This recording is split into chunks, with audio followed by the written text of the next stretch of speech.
সম্মানিত শ্রোতা মণ্ডলী, ইসলাম নারীকে সর্বোচ্চ সম্মান দিয়েছে, কখনো মা হিসাবে, কখনো বোন হিসাবে, কখনো স্ত্রী হিসাবে, আবার কখনো মেয়ে হিসাবে।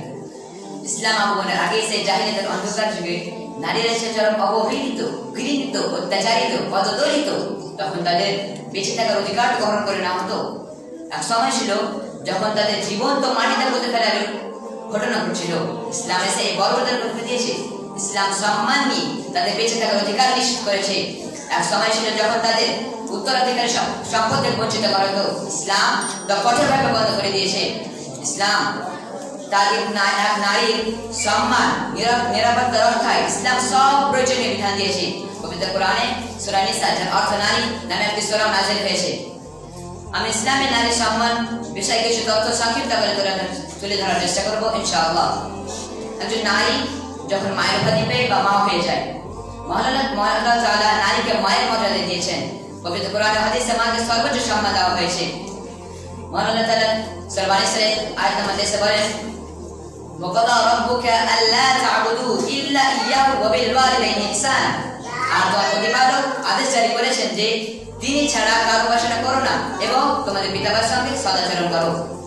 তারপরে এক হাদিসে বর্ণনা রয়েছে, আবু হুরায়রা রাদিয়াল্লাহু আনহু قال عن ابي هريره رضي الله عنه جاء رجل الى الرسول صلى الله عليه وسلم فقال يا رسول الله من احق الناس بحسن صحابتي؟ قال امك. قال ثم من؟ قال امك. قال ثم من؟ قال ثم امك. قال ثم من؟ قال ابوك.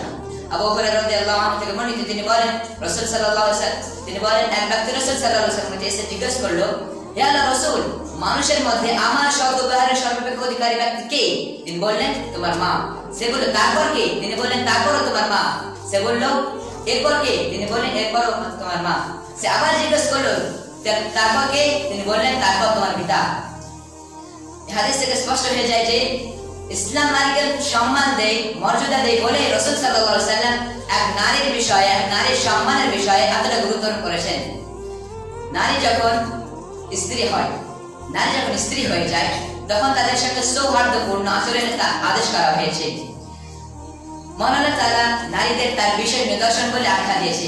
পবিত্র কোরআনে তিনি বলেন, وَمِنْ آيَاتِهِ أَنَّ خَلَقَ لَكُم مِّنْ أَنفُسِكُمْ أَزْوَاجًا لِتَسْكُنُوا إِلَيْهَا وَجَعَلَ بَيْنَكُم مَّوَدَّةً وَرَحْمَةً وَفِي ذَلِكَ لِقَوْمٍ يَتَفَكَّرُونَ।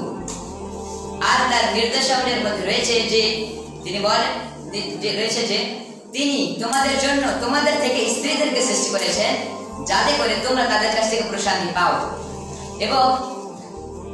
এবং তিনি তোমাদের মধ্যে ভালোবাসা ও দয়া সৃষ্টি করেছেন। আর তার নিশ্চয় এর নির্দেশাবলী রয়েছে সেই সম্প্রদায়ের জন্য যারা এই সম্পর্কে চিন্তিত রয়েছে। সম্মানিত শ্রোতা মণ্ডলী, ইসলাম নারীকে রানীর মতো মর্যাদা দিয়েছে। আব্দুল্লাহ ইবনে উমর থেকে বর্ণিত, তিনি বলেন রাসূল সাল্লাল্লাহু আলাইহি ওয়াসাল্লাম বলেছেন, তোমরা প্রত্যেককে রক্ষক, তোমরা প্রত্যেককে জিজ্ঞাসিত হবে।